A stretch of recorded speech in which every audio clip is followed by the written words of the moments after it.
নমস্কার বন্ধুরা, আমি বাপন রয় গ্রিন ওয়ার্ল্ডের আরও একটি নতুন ভিডিওতে আপনাদের সবাইকে জানাচ্ছি স্বাগত।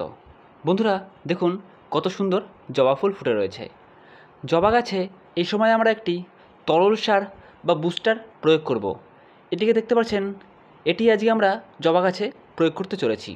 এটি প্রয়োগ করলে গাছের ফুল ঝরা কম হবে, গাছের গ্রোথ ভালো হবে, গাছ ভালো থাকবে এবং গাছে প্রচুর পরিমাণে আপনারা ফুল পাবেন। এটিকে দেখতে পাচ্ছেন, এটি একটি থোকা জবা ফুল। সাধারণত থোকা জবা ফুল গাছের যে সমস্ত কুড়ি হয়, সেই কুড়ি ঝরে যাওয়ার যে টেন্ডেন্সি সেটি সবথেকে বেশি হয়। সিঙ্গেল ভ্যারাইটির জবা গাছের খুব একটা কুড়ি ঝরে না। দেখতে পাচ্ছেন যে এই গাছটিতে কী পরিমাণে কুড়ি এসেছে। আশা করছি যে আরও প্রচুর পরিমাণে কুড়ি আসবে এই তরল সারটি যদি প্রয়োগ করা যায়। দেখুন কত সুন্দর হেলদি একটি গাছ। আপনারাও খুব সহজে এই তরল সারটি তৈরি করতে পারবেন এবং গাছে ব্যবহার করতে পারবেন।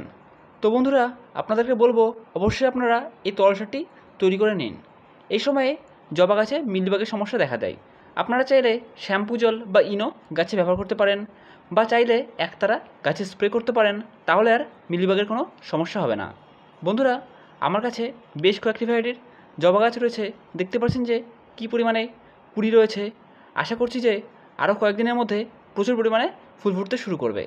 তো বন্ধুরা এই তরল সারটি তৈরি করার জন্য আমাদের প্রয়োজন পড়বে 500 ml জল।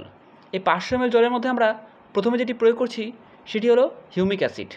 500 ml জলে আইসক্রিম চামচের অর্ধেক চামচ আমরা হিউমিক অ্যাসিড প্রয়োগ করব।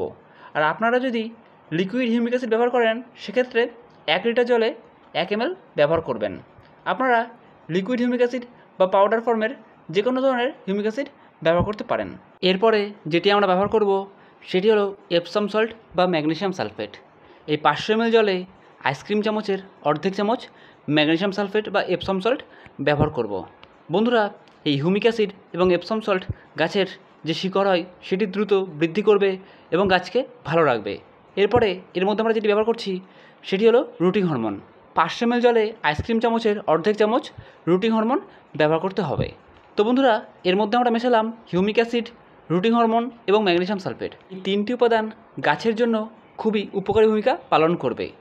আপনারা অবশ্যই এই তরল সারটি তৈরি করুন এবং আরও একটি জিনিস গাছে ব্যবহার করতে হবে। এখানে দেখতে পাচ্ছেন যে আমরা 1 লিটার জল নিয়ে নিয়েছি। এর মধ্যে আমরা একটি সার মিশিয়ে নেব, যেটি জবা গাছে প্রচুর পরিমাণে কুড়ি আনতে সাহায্য করবে। সেটি হলো NPK 0050। 1 লিটার জলে আইসক্রিম চামচের অর্ধেক চামচ পরিমাণ NPK 0050 ব্যবহার করব। এটিকে অনেকে সাদা পটাশ বলেও চেনে। বন্ধুরা আপনারা যদি NPK 0050 সংগ্রহ করতে না পারেন, সেক্ষেত্রে লাল পটাশ ব্যবহার করতে পারেন। তো বন্ধুরা আপনারা অবশ্যই এই তরল সারটি তৈরি করে নেবেন এবং এটিকে আমরা 250 ml করে 8 ইঞ্চি বা 10 ইঞ্চি টবের ক্ষেত্রে ব্যবহার করতে পারবো। বৃষ্টির সময়ও এটিকে ব্যবহার করতে পারেন, গাছের কোনো ক্ষতি হবে না। মাটি ভেজে থাক বা শুকনো, যে কোনো অবস্থাতেই এটি প্রয়োগ করা যায়।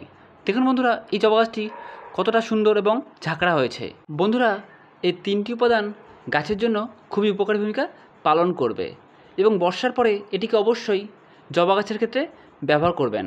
তো এটিকে আমি এই জবা গাছের ক্ষেত্রে ব্যবহার করলাম এবং প্রত্যেকটি জবা গাছে এটিকে ব্যবহার করছি এবং এর সাথে সাথে প্রত্যেকটি জবা গাছে NPK 0050 স্প্রে করে দেবো।